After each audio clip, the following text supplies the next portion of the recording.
Welcome everyone to this panel, Iraq-EU Relations, Stabilization, Reconstruction and Security, hosted by the Institute of Regional and International Study of the American University of Suleimani. I am joined today by a distinguished group of speakers, Mr. Ambassador Martin Huth, the EU Ambassador to Iraq, the Netherlands Ambassador to Iraq, Mr. Michel Rentenaar, Mrs. Hafsa Halawa, who's a non-resident scholar at the Middle East Institute, and Kawa Hassan, who is the Vice President of the MENA program at East-West Institute. So you can listen to this webinar in English, or if you like, you can actually switch to the Arabic interpretation by clicking on the icon interpretation and switching to the Arabic channel. In order to do so, you have, however, to download the application of Zoom. We are ready to start, and I'm going to give the floor to Mr. Ambassador Martin Huth, asking him a very direct question, which is really how important is Iraq today for the European Union? Please, Mr. Ambassador, the floor is yours. Thank you very much, Maria. Thank you for having me on this seminar. I'm happy to talk a little bit about the EU and the way that we see Iraq, and also to talk a bit about our activities here in this country. So to get to your question, and what is really important for me to say at the beginning, that the basis for our engagement here is that we have all realized that in today's globalized and digitalized world, where physical distance doesn't really matter less and less, the EU and Iraq have become neighbors. And over the last 20 years, we have all seen how events in this region have by now an almost immediate impact on Europe. So we are very close to Iraq, much closer than other big important countries. And due to this proximity, those goals of achieving durable peace in the region, prosperity and progress also in Iraq, is very much in our own vested interest as the EU, as much as it is in the interest of Iraq. So the delegation here in Baghdad that I'm heading was established in 2006. And since then, our engagement is really exclusively geared towards the realization of those objectives. And in 2018, we concluded a partnership and cooperation agreement with Iraq, which is another solid foundation of this partnership. Do you want me to go on with everything I wanted to say, or just answer this question? Please go on. Okay. Today, so this is 14 years after the establishment of the delegation, the European Union is the third largest provider of assistance to Iraq. We have a multitude of programs. We have an overall amount of, I think, more than 600 million euros. And I'm only talking about the EU as an institution here. So if we combine the assistance of the EU and all our member states, we are actually by far the largest provider of assistance to Iraq by far. And this cooperation covers all areas from development to humanitarian affairs, human rights, security, political cooperation. And we're also a non-military partner in the global coalition to counter Daesh. And since 2017, the EU is also present in Iraq through a quite large advisory civilian police mission, EUAM, in order to help the implementation of Iraq's national security strategy in all its civilian aspects and to contribute to overall security sector reform. And I'm very happy to let you know that recently the mandate of this mission has been extended by another 2 years. So all of this reflects our, I hope, shared agenda with Iraq to have good governance, proper economic diversification, and consistent private sector development. And as you will probably be aware, these areas are all absolutely key and crucial to counter the fragility of Iraq's socio-economic system, challenged by what we all know are currently multiple crises. So I would like to illustrate to you very quickly how we try to contribute to addressing some of the challenges that Iraq is facing right now. And as I'm reading off these points, and I try to be as quick as I can, because we want to have time for Q&A, you may think that a lot of this is very technical, but working for the EU and as a German diplomat before, but working in Iraq has made me realize again how much actually the political, social, economic, and developmental fields are intertwined with each other. So I quickly have the following 6 or 7 points. Let me mention them one by one. First, of course, there is the political level. And if we look at Iraq in the region, we would definitely like to see this country to be more and ideally completely immunized from regional conflict. And that is why we very much support the Prime Minister's vision for a prosperous Iraq that has good and balanced relations on an equal footing, which is important, with all its neighbors. I personally always call this Iraq's emerging foreign policy doctrine, which ought to be implemented. Our High Representative, the EU's foreign minister, has received an explicit mandate from the EU foreign ministers to deploy efforts towards regional de-escalation. And as we are continuing, as you know, to work for the preservation of the nuclear agreement with Iran, we would like to see Iraq happily and beneficially embedded in this region with what I would term multiple win-win scenarios for all regional countries instead of rivalry, competition, and conflict. The second point to mention starts with the large-scale demonstrations we've seen since October 2019, actually quite immediately after I arrived in Baghdad, and which clearly showed the disenchantment and the dire aspiration of the Iraqi youth.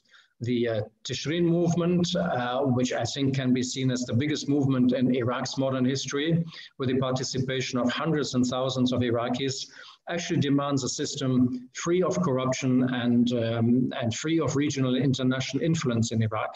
But first and foremost, it demands a state. We all recall the main slogan, Nuridu Dawla, a state that provides through its work, not necessarily through itself, jobs and a viable perspective for the future of Iraqi youth.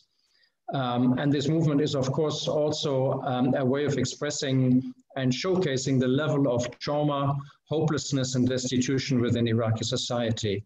And this is why we took note as EU with great interest of the intention of the government to encourage and maybe launch an all Iraqi and Iraqi-owned and led national dialogue as an overall national exercise.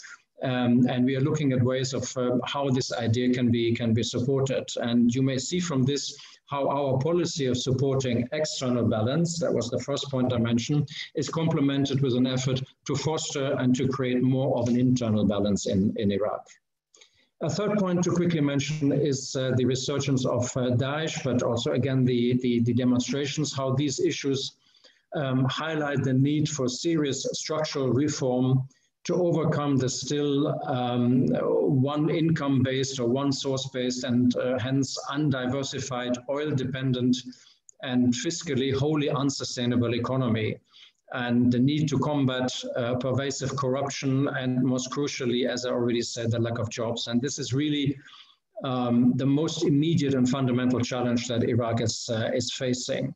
So we think it is very good that the present government wants to take decisive action, is not just talking about problems, but wants to undertake long-needed economic reforms in order to ensure macroeconomic stability, to diversify the economy, and to enable the private sector and investment.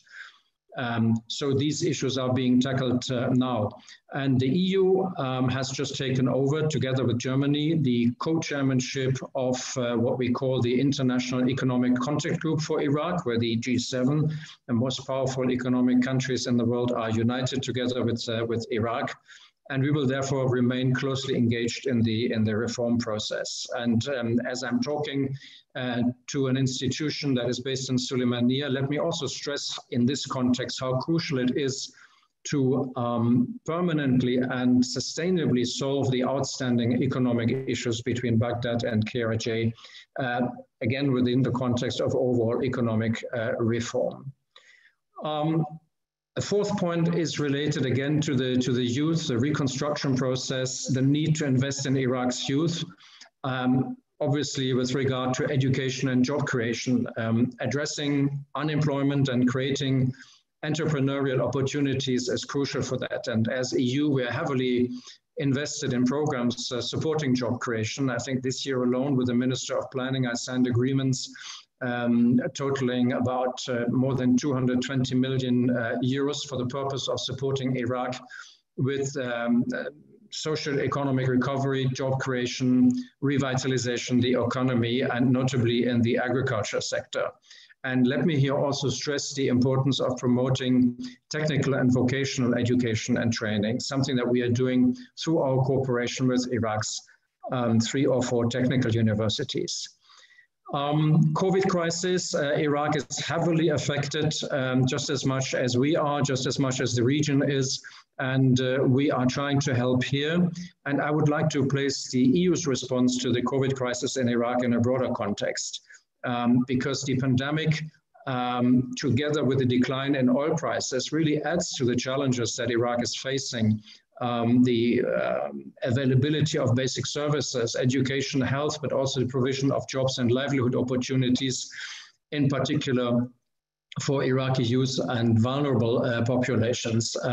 So preserving these capacities and services is an important priority. And COVID is just one of the many integrated challenges. And the solution does not stop with what I always say is the provision of masks and ventilators, which is important, but the challenge goes much further.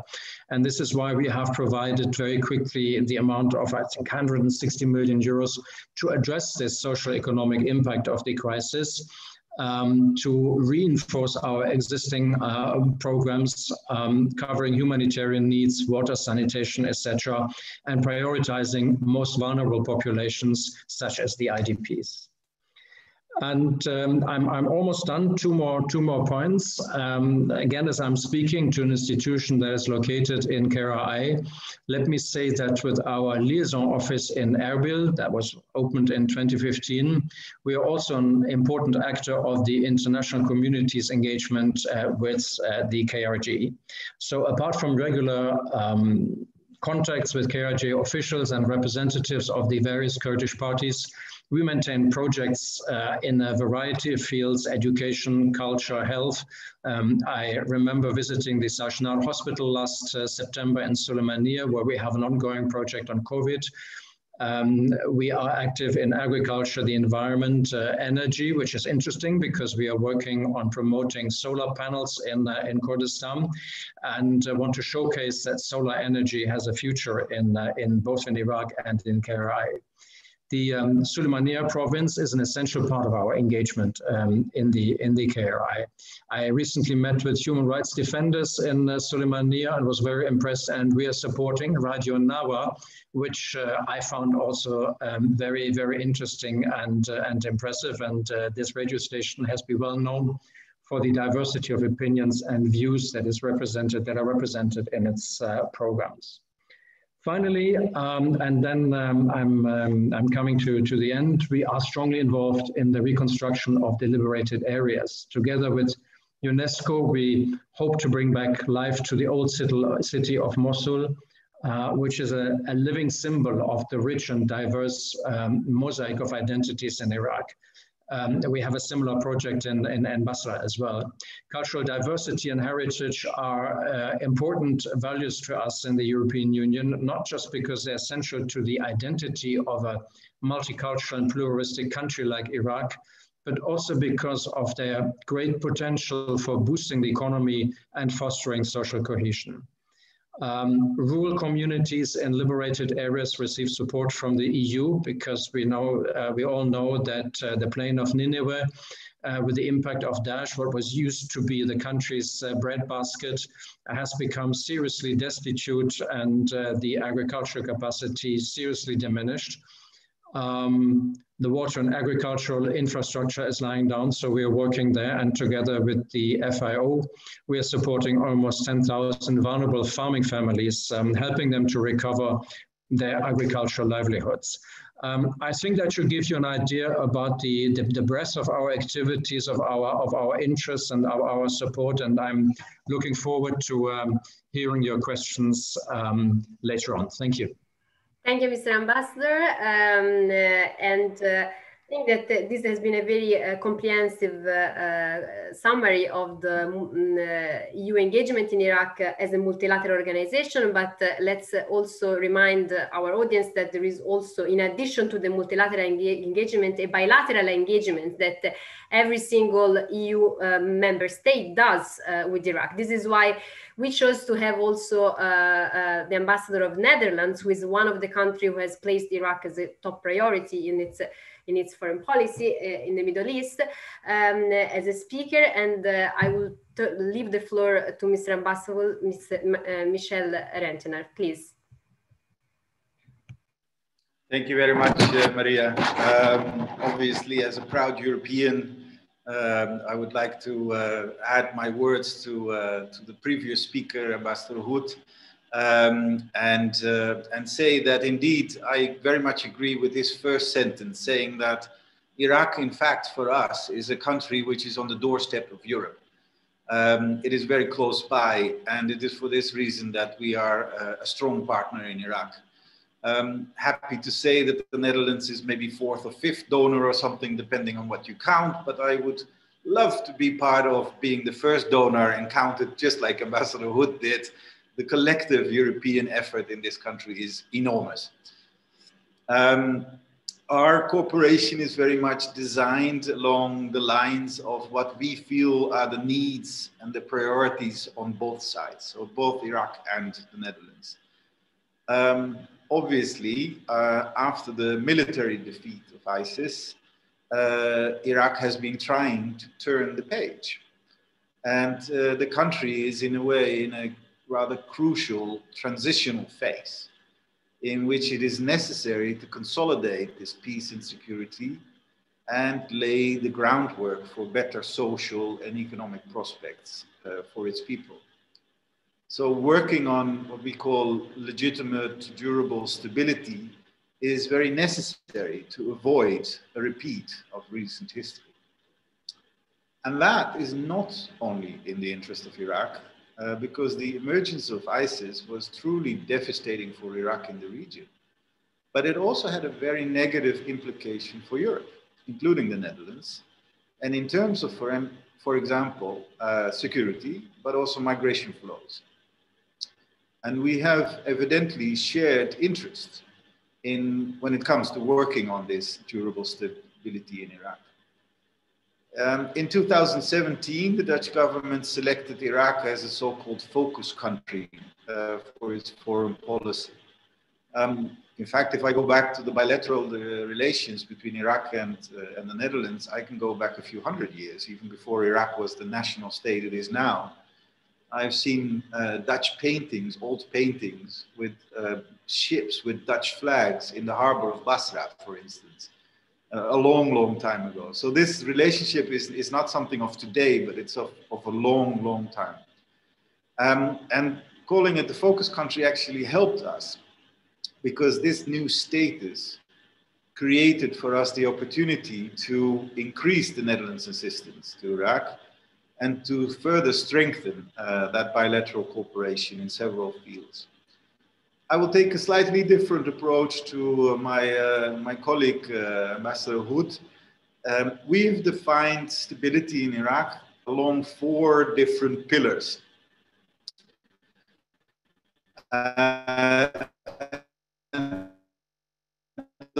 Those pillars for us are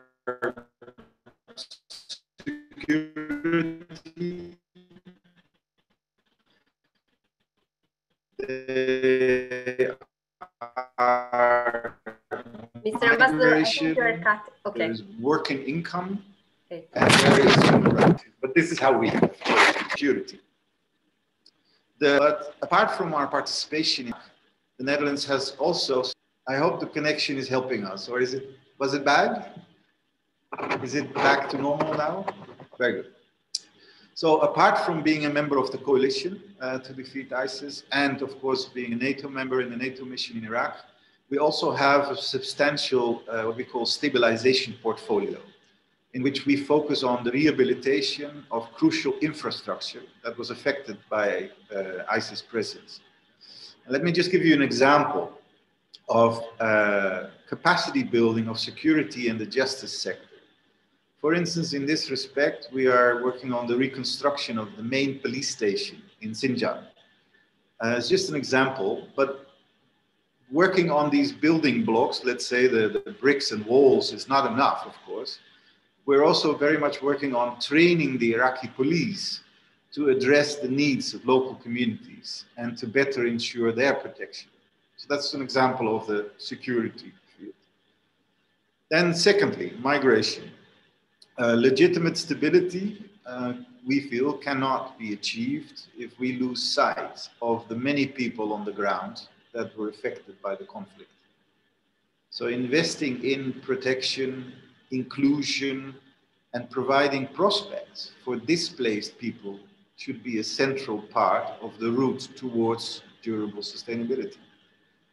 Again, let me give you an example. We need to recognize what the impact of conflict has been on people's mental health.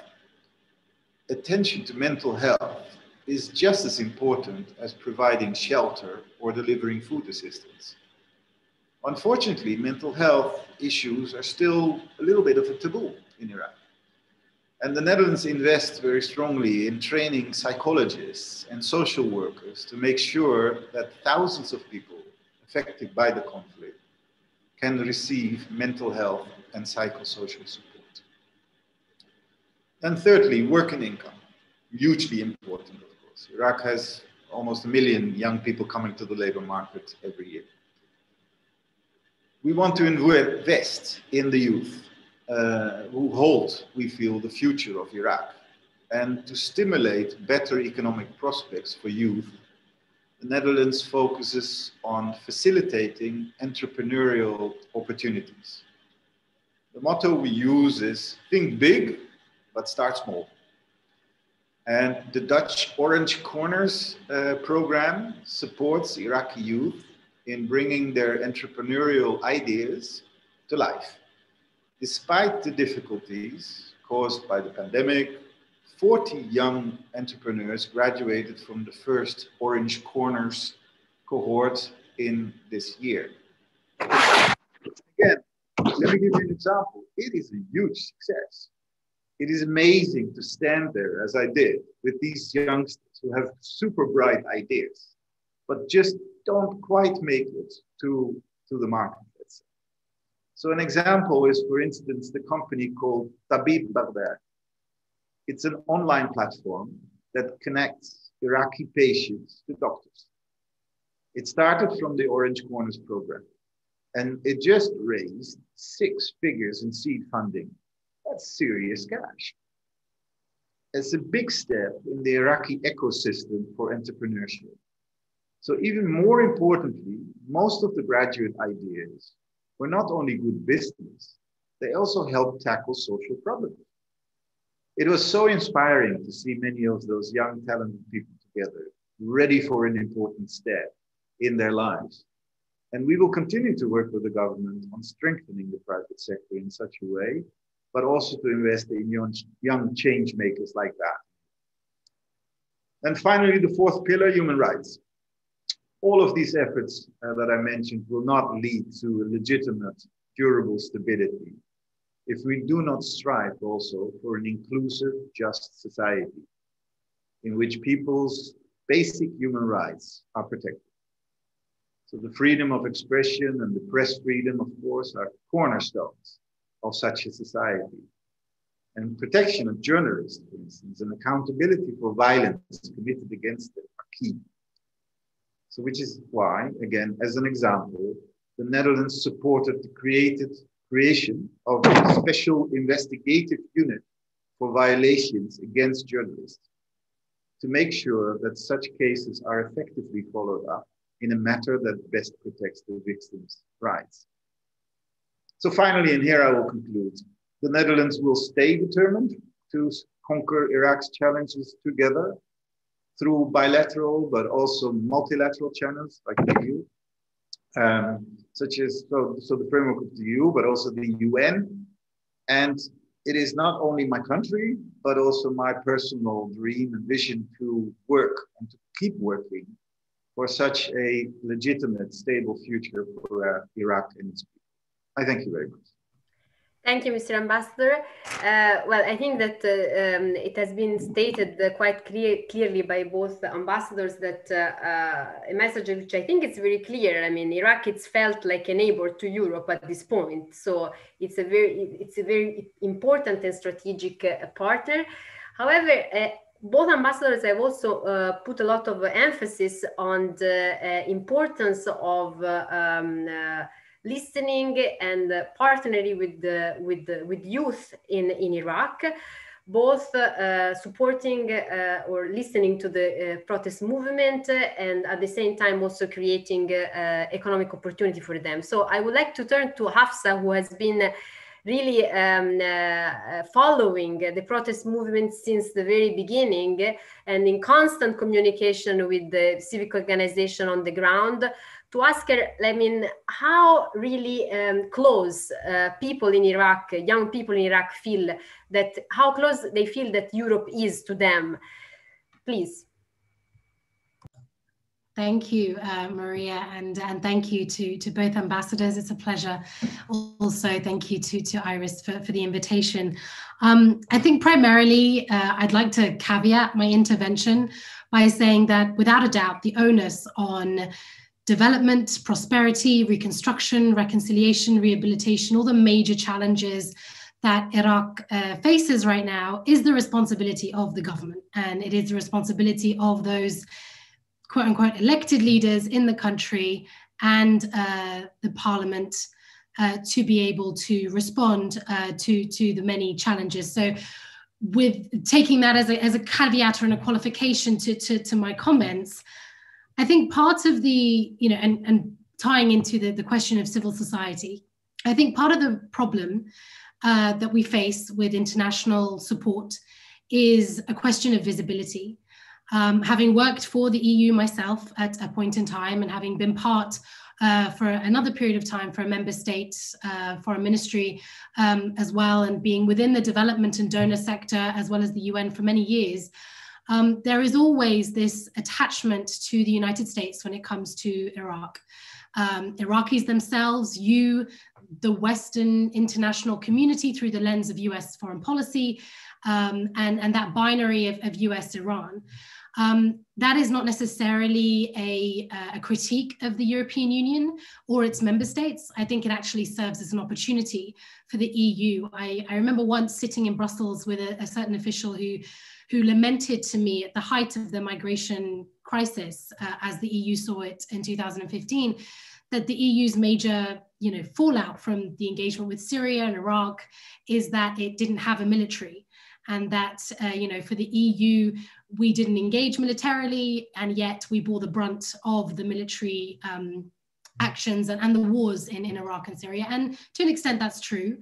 But I think that actually, in terms of engagement and visibility, both on a political level and on a civil society level, is the opportunity for the European Union as an entity, particularly the EU, because obviously member states are involved in different capacities within the coalition.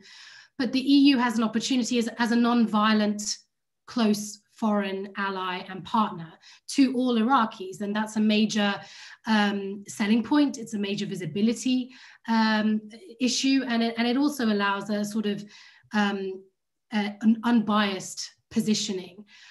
That, however, is challenged dependent on member state activity and how member states themselves engage bilaterally with Iraq. And this is not a reflection on the Netherlands particularly, rather, other more visible actors and different positions that they may take politically or otherwise. And of course, the region itself is not Iraq only. Iraq doesn't work in a vacuum, and certain perceptions across the region do spill over, and different people in different countries in the region take their cues from other citizens in other countries. It's never the case that Iraqis will only view foreign engagement and in some cases intervention based on just their own perceptions. There's a wider, particularly in this age of a digital economy, digital engagement, that there's always differing views.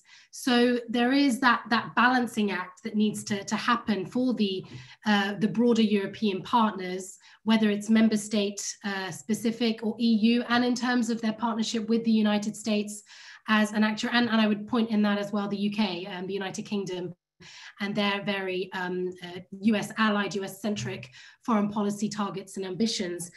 I think part of the concerns in terms of civil society, certainly when the protests first broke out, and talking more about civil society rather than protesters and protest movements, a lot of these civil society actors were present in the protests in their individual capacity rather than in an organizational capacity, was that for a very long period of time, and understandably, much of the development, humanitarian, and other forms of human rights assistance has been to areas affected by the conflict and what we now call the liberated areas of the country post-ISIS. What that's meant is that the protest movement in the South has suffered from little visibility and the requirement of many international actors and supporters to engage initially in mapping exercises. I myself have done 2 or 3 mapping exercises for INGOs and donors on this very issue in an attempt to integrate more and diversify civil society support. That's an incredibly important endeavor. However, what it does signal, or what it does signal a risk of, is that the pendulum swings where the current focus is at any given time.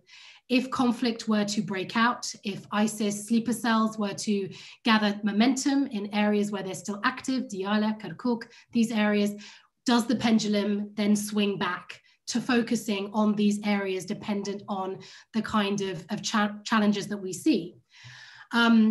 And the other sort of couple of points that I want to sort of build upon the comments from the ambassadors, just very, very vigilant of time and wanting to allow Kawa some room and so forth, is what I failed to hear from the ambassadors, and that's not to say it's not in the strategies or not in the programming, is the question of gender.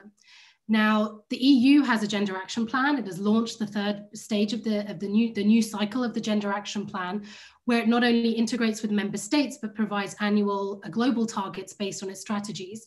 However, the EU-Iraq strategy, as it's currently with its 5 arms, does not mention gender specifically. It doesn't have a specific arm for gender, at least in the written form.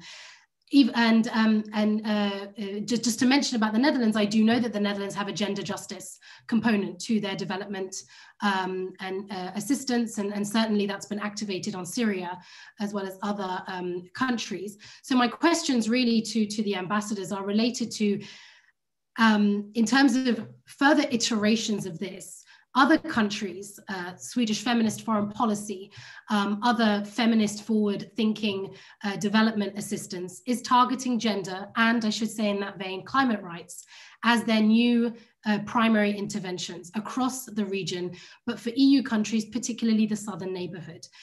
It is, I believe, a mistake to continue to frame the word of stabilization through the ultimate lens of migration, which we know politically in Brussels, arguably that is how it is seen and viewed. So what space do you believe there might be to shift development and civil society and other political targets away from this language of reconstruction and stabilization, and more towards a forward-thinking approach of climate rights, gender promotion, gender, which includes gender justice, includes violence against women. It also includes corrective measures. And I would point out that needs to be part of the political bilateral track 1, as well as sort of the civil society engagements. And my other very specific engagement, a specific question while I have the opportunity to ask the ambassadors is, there's been a lot of talk about resettlement, reconstruction, rehabilitation of these, the liberated areas destroyed by the conflict. However, the government for the second phase since 2016 has recently engaged in a massive camp closure project. We know, I certainly know from my own research, that a number of these IDPs end up simply reabsorbing into new host communities off the map and off the radar in terms of being officially tracked, whether it's by IOM or other international mechanisms that are in place. You mentioned that, particularly the EU, that there is support on both returning but also reconstruction. What kind of coordination has there been with the government in this recent level of camp closures? And how is that being monitored? How is that being implemented? What are the decision-making circles within which it's being decided to close these camps suddenly? And what is the minimum standard for areas of origin to promote their return? Whether it's, we talked about, you mentioned the infrastructure, police stations and so on, but the question of healthcare services, education, bringing people who were these public sector employees back to this region to support those communities, as well as the direct infrastructure. Thank you very much. Thank you, Hafsa. We will turn to this question just after Kawa intervention.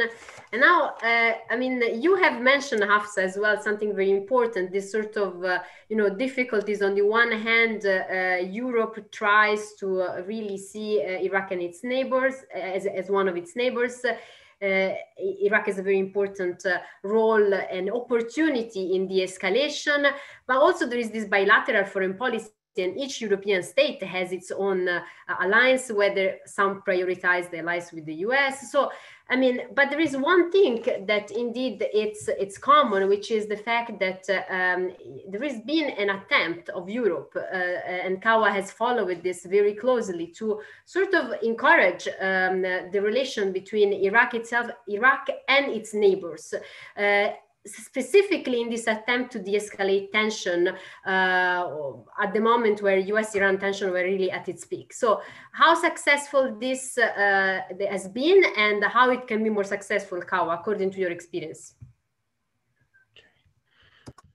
Thank you very much, Maria, and also good afternoon. Thank you very much to AIS for the invitation. Also, thank you to both ambassadors. So, I'll, in addition to what you said and asked, Maria, I'll talk about, for the sake of managing time, one specific dimension of EU's Iraq strategy, and namely that is, supporting Iraq's good relations with its neighbors. Indeed, we have been at East-West Institute, together with our partner CARPO, we have been implementing a project called Iraq and its Neighbors, which is a track 2 diplomacy project aiming at improving Iraq's relations with Iran, Turkey, Saudi Arabia, Jordan, and Kuwait, and which is supported by EU, by EAS. So before saying a bit more about that particular project, I'd like to say that as we all know, on January 22nd, 2018, almost 3 years ago, the EU adopted a new Iraq strategy. One of the objectives of this strategy is to support regional dialogues, help Iraq to foster diplomatic engagement with neighboring countries, and encourage Iraq's neighbors to play a constructive role to sustain and increase their support to Iraq.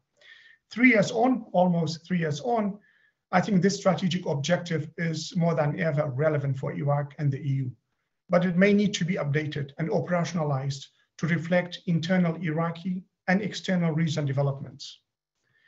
Given systemic corruption and mismanagement in Iraq, coronavirus pandemic, and low oil prices, post-2003 political order in Iraq is on the verge of economic collapse. Without real reforms, Iraq is literally on the brink of the transition from a fragile state to a failed state. This transformation, should it occur, will be disastrous for Iraq and the neighborhood, and will definitely negatively impact the interests of the EU and its member states, as it will undoubtedly unleash waves of migration in the region and towards EU, will provide ISIS with a new lease of life and further deteriorate regional security. I think in light of these developments I just mentioned, and also based on main takeaways from our project Iraq and its neighbors, the EU is really uniquely well positioned to help Iraq become more independent from external actors, especially Iran and the US, by developing balanced win-win political and economic relations with its neighbors. One of the key takeaways of our project at East West Institute with our partner CARPO and supported by EU, and entitled, as I said, Iraq and its neighbors, is that the EU is considered and perceived as a neutral player without a negative agenda or problematic track record. In the current polarized and fragmented Middle East, this neutrality is a unique strategic asset that assists the EU to pursue its strategic goal of fostering bilateral and regional dialogue, focus on the future of Iraq as a neutral state.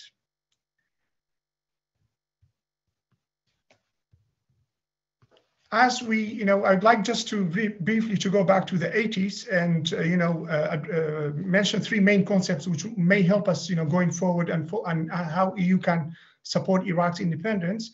As we know, in the 80s, during the Iran-Iraq war, Saddam Hussein loved to portray Iraq as a strategic buffer against Iran, or in his own terminology and in Arabic, al-Bawab al-Sharqiyya, in English, the Eastern Gate. So it was the strategic buffer against Iran, supported by, Arab countries, by Western countries against Iran during the war. Since 2003, so this was, in the 80s, this was the strategic, let's say, role of Iraq in the region. Since 2003, Iraq has become what we can say a strategic battleground for proxy and direct conflicts between Iran and the US.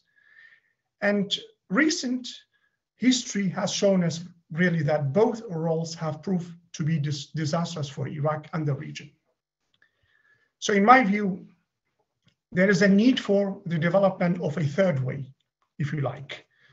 The EU can help Iraq become a prosperous, positive actor, a meeting, neutral point between and for regional rivals, or what we can call as a third concept, a positive strategic balancer, as opposed to strategic playground between Iran and the US and strategic buffer against Iran in the 80s. I know this sounds quite conceptual, but to translate this analytical concept into a practical policy, I think the EU can definitely update its EU-Iraq strategy and implement a two-pronged strategy. Internally, when I say internally, on the level of Iraqi political landscape, it can engage and encourage key powerful Iraqi players to achieve a minimum internal consensus, not a unified vision. I know this is impossible in the current divided Iraqi landscape, but at least to encourage them, the key powerful Iraqi players, to achieve a minimum internal consensus that aims at supporting Iraqi government's goal of developing balanced relations with its neighboring countries, in particular Iran and Saudi Arabia. Just to give an example, just to have an idea of how this might work, as you know, recently Iraqi-Saudi relations have improved, and Saudi Arabia has signed memorandum of understanding and agreements with Iraq. Part of it would like to invest in agriculture, in dairy sector, in southern Iraq, and also in Abba province. But there are certain very powerful groups who are opposed to this, drive by Saudi Arabia to invest in Iraq, which I think is in the interest of Iraq.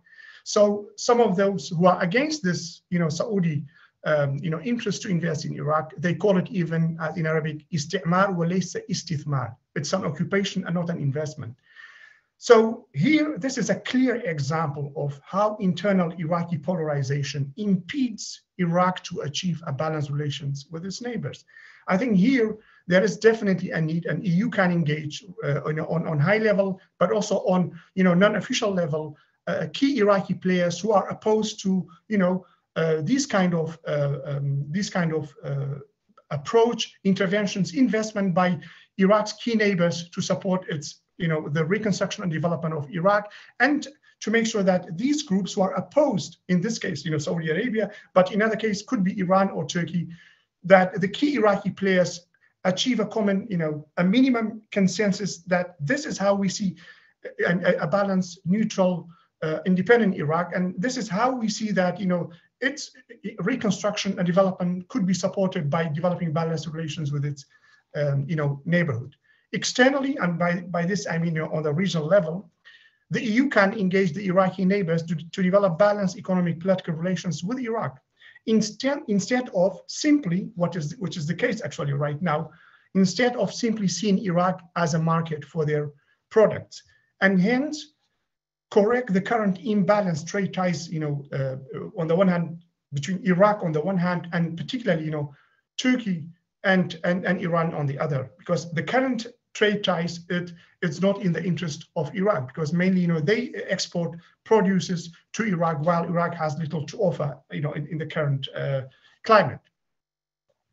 And also by engaging in this high-level dialogue, but also on unofficial level with these countries, the key neighbors of Iraq, to correct the imbalanced trade relations with Iraq, and also secondly to stop using Iraq as a theater to settle scores with their rivals. I'll leave it there, and would be happy to answer questions and comments from the audience, but also from the other panelists. Thanks, Maria. Back to you. Thank you, Kawa. And I would like at this point maybe to turn to Hafsa's question and leave the floor back to the ambassadors. He asked a very important question, which is how actually, what is the role of gender in the Iraq strategy? Concretely, I mean, how can we reframe really stabilization beyond the specific issue of development, reconstruction, and economic support? So I think that this is a very important issue. Perhaps Mr. Ambassador, Mr. Martin Huth can first take this question. Thank you very much. I mean, let me say first of all that very many of our projects that we are conducting in Iraq, of course, have a gender aspect to them, and in Iraq as anywhere else, you've heard it, women as agents of change, the importance of having an all-inclusive policy, especially also in the development field, women in politics, etc. All understood, super important, and is included in our projects. But I think this question is an example of, or leads me to a general remark. There was so much in the presentations by Hafsa and Kawa, and by the time I was thinking of my responses to what they said at the beginning, we were already further on, and then I forgot the first one. So we could go on for hours discussing all the issues that you raised. Fundamentally, when it comes to the relationship between, I think, let's say Europe and Iraq, not just the European Union and Iraq, because it's the institution, it's the member states, and I think people basically mean it all together. It's a little bit like a distant love affair. The further we are away, the more we're being loved, and vice versa. This has to do with having to limit expectations on the one side, because in all the valid and good points that both Hafsa and Kawa made, there was still an undercurrent that I encounter very often here in Iraq that says there are all these problems and all of this has to be done, and basically you, the Europeans, you should fix it. And you can see that this can't be true. We are not a colonialist power. We can analyze and find out all these problems here, but we can't fix them all. We can only contribute. We can only help to raise awareness. And this is where I really think that as much as we are trying to support the notion of citizenship in Iraq, building a stronger state in Iraq with institutions at the service of citizens, the monopoly of coercive power, etc. It has to be clear that it is all up to the people and the government of this independent country to see where they want to go and start the process, as is happening in the economic field right now. So I think this role of us steamrolling into the country and fixing it all, it's a nice idea which is present actually in the heads of many people, but it doesn't work that way. However, there's something that we have to do as well. Iraq is in between, let's say, at least two big countries on which there's a lot of focus. There is the Islamic Republic of Iran, and there is Saudi Arabia, and there's Syria. Of course, Syria is a focus for us right now, and unfortunately, this leads to Iraq being out of focus sometimes. And I don't think that in Europe there is sufficient interest in Iraq and sufficient awareness of both the positive and the negative potential that this country has. Let us not forget, we're talking about a country of 40 million people. We are talking about a country that at some point could be a little economic powerhouse, if only, you know, reforms, etc., etc. A country that can also be the source of problems. And I think migration is a legitimate issue to mention here. Migration has many, many aspects, positive ones, negative ones. There is the issue of perception, etc. But migration is something that concerns us in Europe, and it's an important factor. What would happen if Iraq really fails?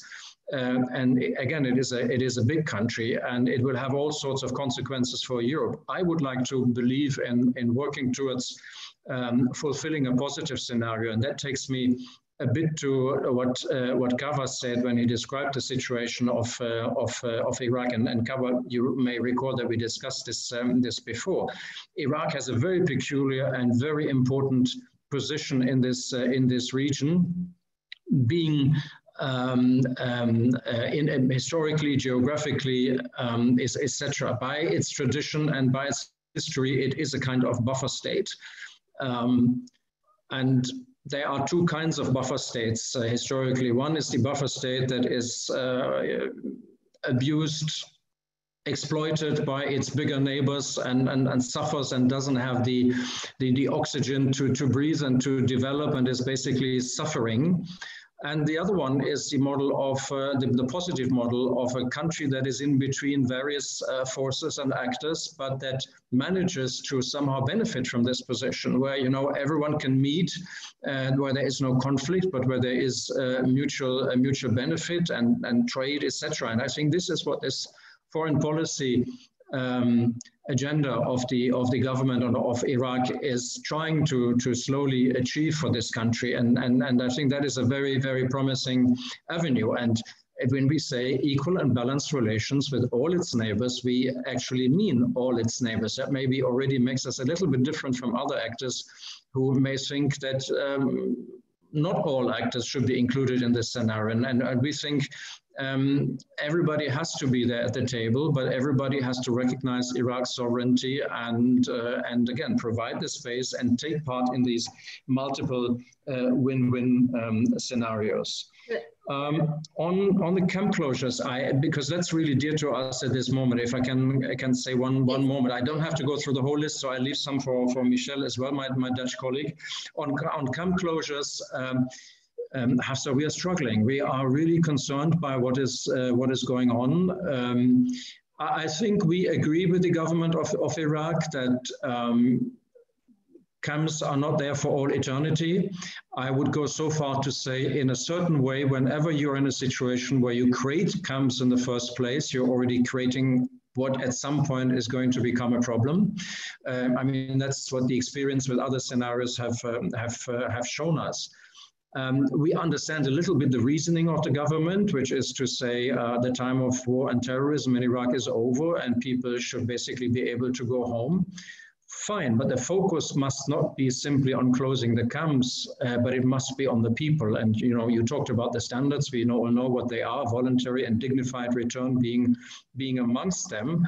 And I think this can all be achieved with a little bit more time and with a bit more coordination and cooperation. Our humanitarian actors are ready to do that and to involve themselves. And right now we feel that they are not really being listened to. There is an issue of access to sites. Our hands are outstretched to say to the Iraqi government, we are ready to help. There's also a plan on durable solutions, which is being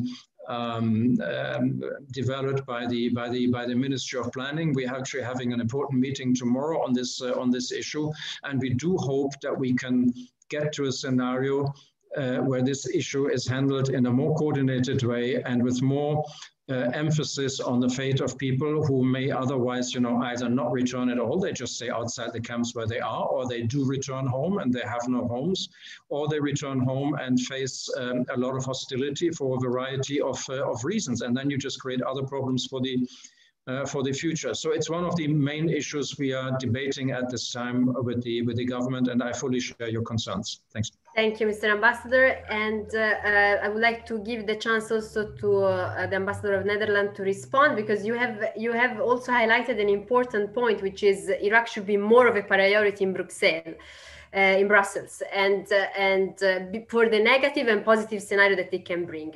And the point about the foreign policy that you have elaborated on, I would like Mr. Ambassador of the Netherlands to elaborate a bit more, because we don't quite understand as a general public whether the concrete support for a more cohesive and coherent foreign policy of Iraq should be done by the EU as a multilateral actor, or by single core group initiatives, for instance.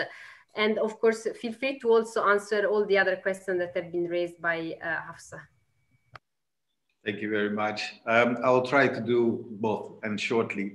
First, on the gender question, there is no problem in the world, no conflict in the world, no post-conflict situation, no developmental situation at all that can be solved by bypassing 50% of the population.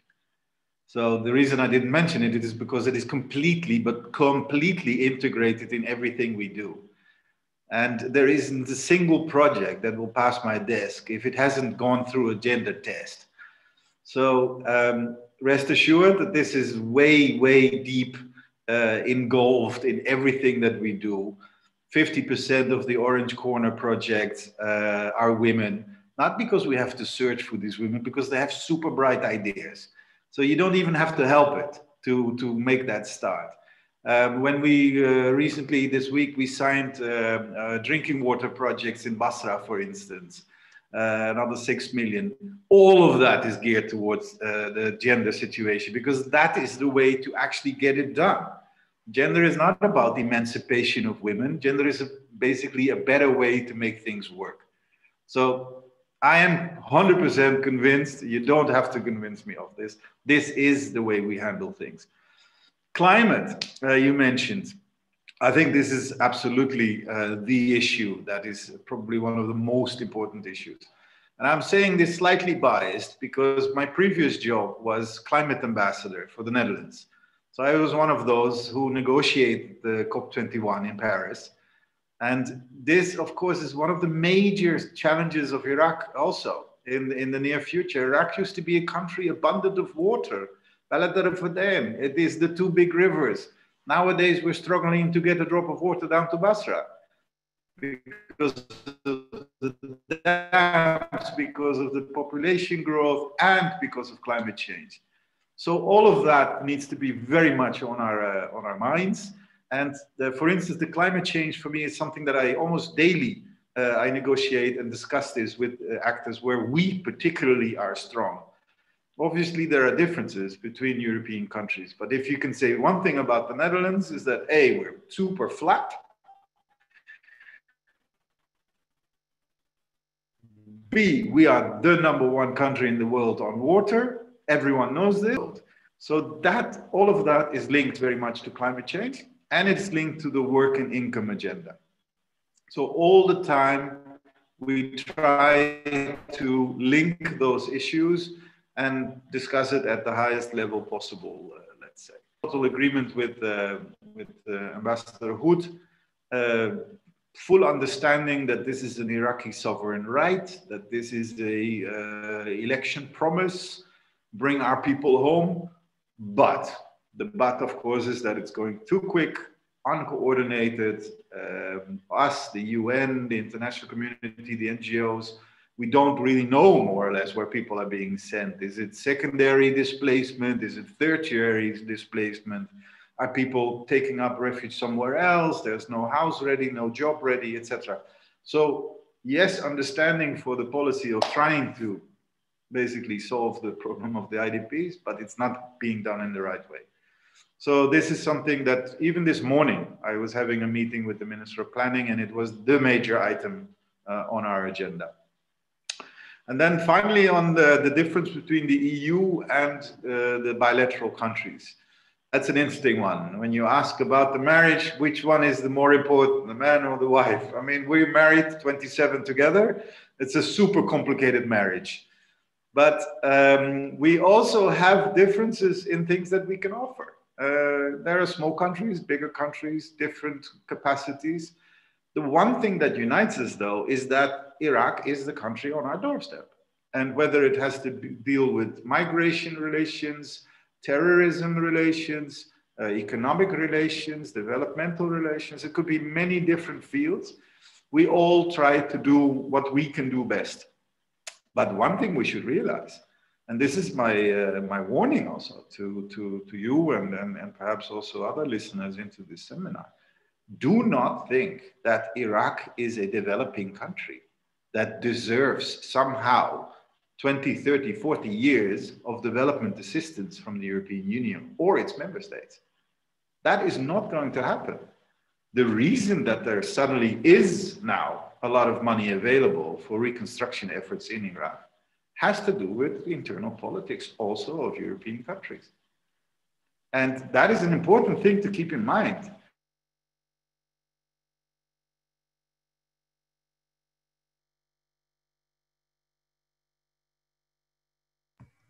Ambassador, we have lost you. Yes, so until you reconnect, I will give the chance. I'm back. Yes, you're back. That's good. It's probably because I said something really bad. No, but seriously, that was my last point. It is important to understand that Iraq is a middle-income country, potentially, with, unfortunately, a low-income kind of institutions and governance. And lots of things need to change, but it is not a country like some countries in Africa, for instance, where we have decades-long developmental relationship with. So we need to use this time well and have the debates on what is the essence of what we can do in this relatively short window of opportunity, where there will be this amount of funding available for Iraq to get it back on track. Thank you. Very clear. I will give Hafsa and Kawa then the chance to react. First, Hafsa. Very briefly, thank you very much to both ambassadors for those interventions. I would just defend myself slightly that I caveated my intervention with the fact that the responsibility is that of the Iraqi government and the parliament, so and the broader apparatus. So I did caveat that, but I think it's important. I mean, certainly I myself, as at least until January, a European taxpayer, you know, and with my own member state as well, it is important for us to know how successful or how, on what level do we gauge the success of interventions? You mentioned, and I agree, Ambassador, that these are not decade-long interventions. However, the success rate, the ability for these kinds of broad stroke implementation plans on reconciliation, on social cohesion, on conflict prevention or reconstruction, all these words that we use in the development sector, they mean very little if there's no material engagement. And it's not necessarily a question of arguing that the EU or its member states or other members of the international community have a responsibility to fix parts of Iraq or certain issues related to Iraq, maybe the US aside. It's more a question of, in a country where corruption is endemic, and we know this, there is political paralysis on all levels of the political order, whether it's parliament, the government, the prime minister doesn't know where to act to get a constituency of support, security services are fractured. The question really is, to what extent is the support working? And to what extent is it helping? I'm not an advocate against it, quite the opposite. I've worked myself in the development sector, continue to, and advocate very strongly for it. But the question really has to come down to what extent is this going to change anything for the broader population, the majority of which are under 30? Iraq is not only a young population, it is one of the youngest in the world, but also the fact of, these people across the board, if we're going to provide our support as European taxpayers, as European governments, we have to make sure that we're servicing the right people in the right way. So it's from both sides in terms of how Iraqis can benefit materially and how Europe benefits in terms of keeping it more secure, engaging on issues that relate to its own interests, and supporting its southern neighborhood in the most productive way. And the broader question is, how is that even possible at times with politics so completely paralyzed as it has been arguably since 2018 and continues to be? So thank you to both.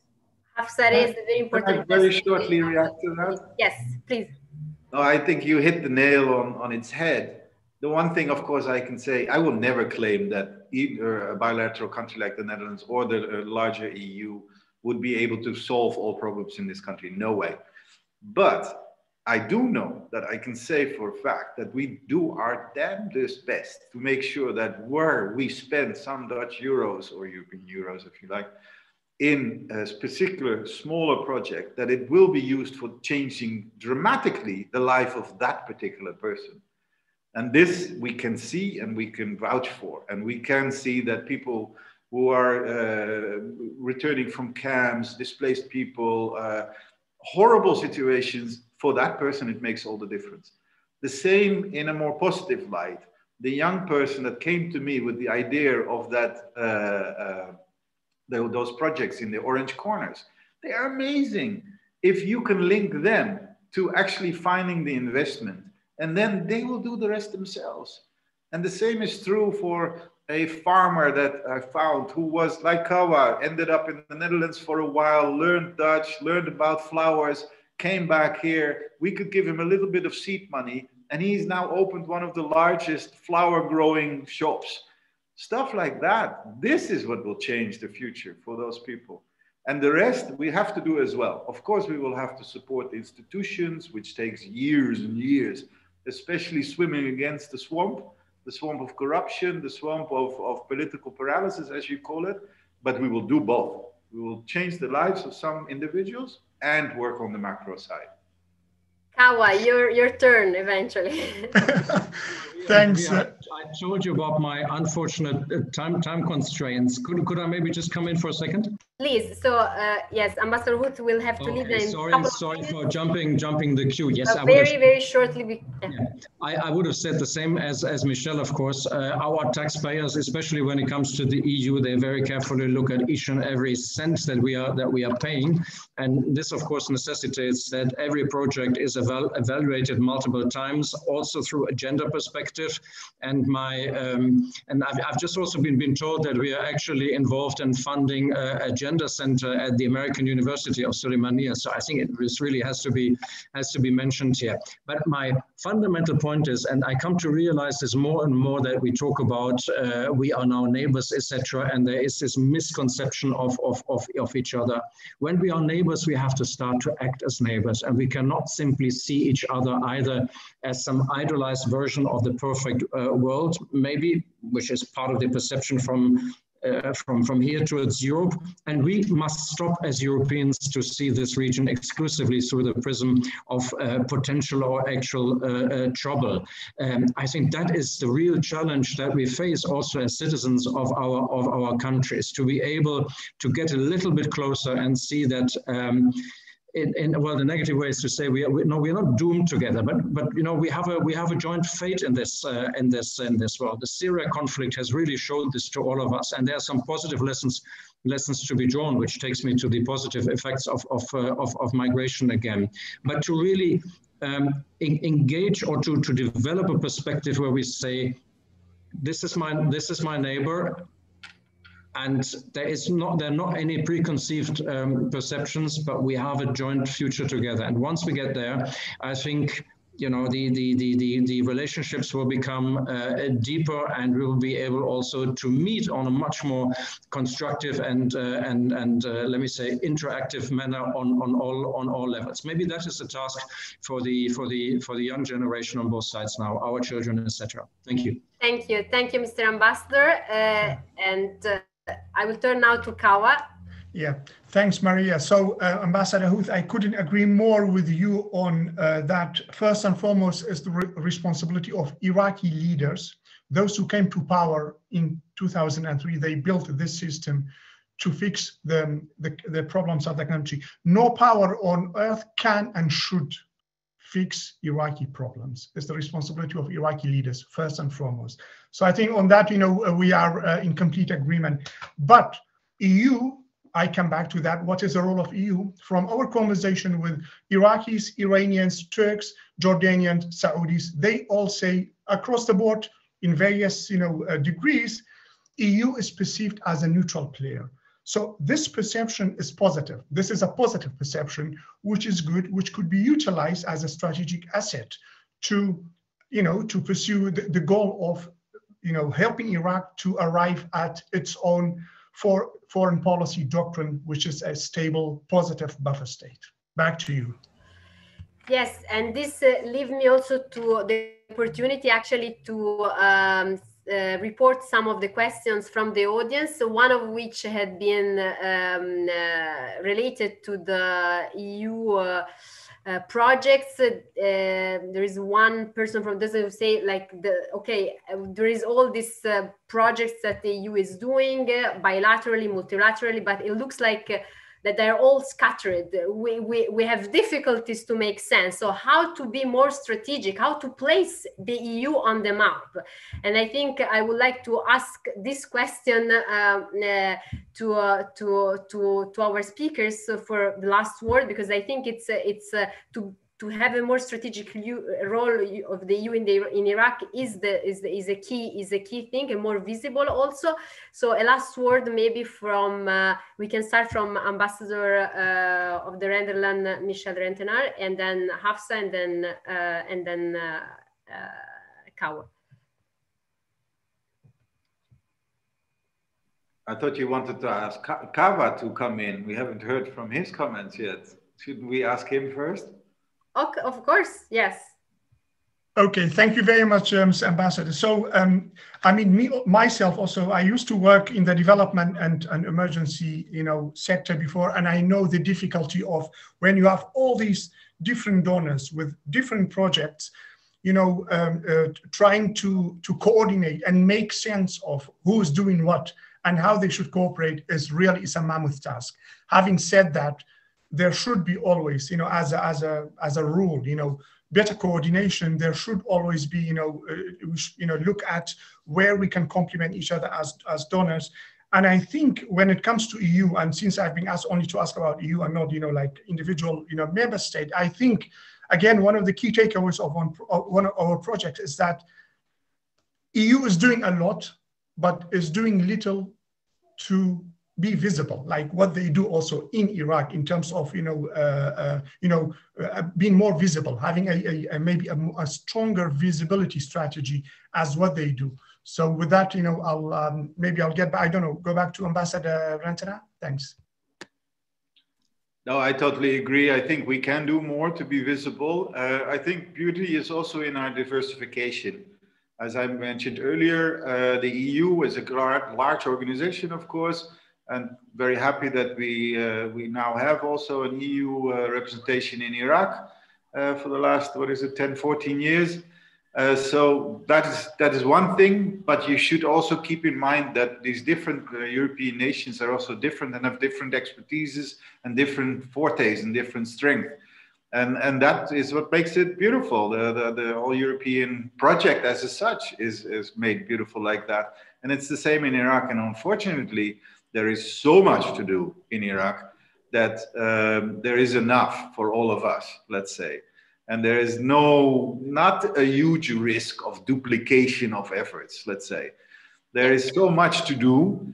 that if me as a Dutchman who happens to live below the dike and works on water and agriculture, then I'm sure some other European country can work on something else. But maybe Martin will get the EU perspective. Yeah, on visibility maybe, because that is a real, it's a bit of a challenge. We have a saying that goes, don't only do good, but talk about the good thing that you are doing, which is something we are doing just as our Dutch colleagues are doing. But actually reaching an overall Iraqi audience across the country is not an easy task. I mean, social media, they can do a lot. I've never had as many followers in any place before as I have in Iraq. An interesting lesson is no matter what you post, no matter what you tweet, you get a lot of criticism. You can never make it right for everybody. So I think that is indicative of a society that discusses very actively and is not shy of expressing their views. But I found this a fascinating experience, a little bit difficult at times. But access through the media is not very easy in Iraq, and I think that has to do again with the extent to which you can interact when it comes to media.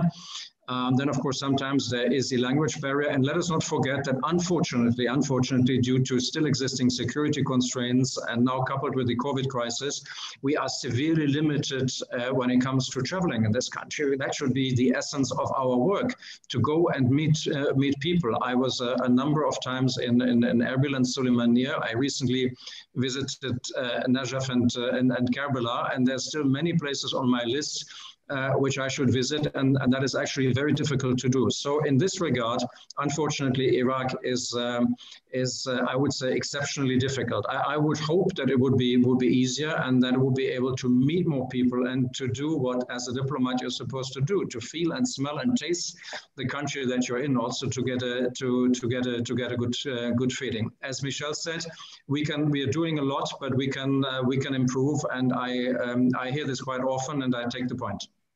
And unfortunately, I have to excuse myself. I'm going off to see. We're going to close soon anyway. I want to leave the last word to Afsa for what are your suggestions, Afsa, for a more visible EU in Iraq, more effective, that Iraqis can feel that the EU is there? Yes. Tell us. Thank you, Maria. And not to end on a sour note, and regardless of my nationality, I'm very committed to the European project and the European institutions. However, I think some of the challenges that were mentioned in the question and in your comment are emblematic of the general tensions within the EU that exist among 27, formerly 28 different nations with very different interests, different priorities. That is natural. Iraq is not the only country, particularly in the southern neighborhood, where there has been distinct disagreement among member states over how to engage with countries, particularly those that have fallen back into authoritarian tendencies or that are in conflict. So, this is not necessarily a unique landscape within which that the EU has to manage. I think part of the problem will always continue to be that the EU as an institution, as a project, as a body has been, unfortunately, I think over the years recently, as a product of Syria, as has happened in other UN and global and multilateral institutions, been driven by a security lens fed by the military engagements of its member states. And that's natural. The point is, I think, in terms of visibility, in my personal opinion, is how do we move back to what the EU is best at doing, promoting its best values, its best institutional knowledge, democracy, human rights, gender equality, climate rights, and these kinds of issues that ultimately are the long-term drivers that mitigate conflict drivers, engage communities, empower reconciliation and rehabilitation, and can drive us away from this teetering into conflict that Iraq seems to constantly be living in, as it has been since 2003, and try and progress on some very long-term development indicators. Thank you. Thank you, Hafsa. I think you have to do, if I may. Is committed and is committed to his value. I would like to end the panel here. Yes, please. Sorry. Please. I just wanted to say, I think you have to do both. Engage in those sectors that Hafsa just mentioned, but I think the European Union can also be a little bit more of a political player, and this has been, I think, articulated by Kava. It is constantly articulated in the region. We are good in and could be even better in the areas that you mentioned, but I think it has to go hand in hand, and on the basis of this neighborhood concept, as I called it, to also engage us and contribute to what is going on politically.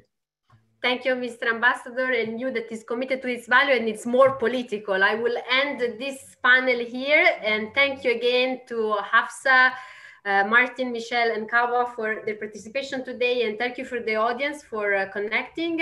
Keep following Iris, and you can watch again, of course, this webinar on YouTube. Thank you again, and have a good evening. Thank you very much, Maria. Thanks. Bye-bye. Bye.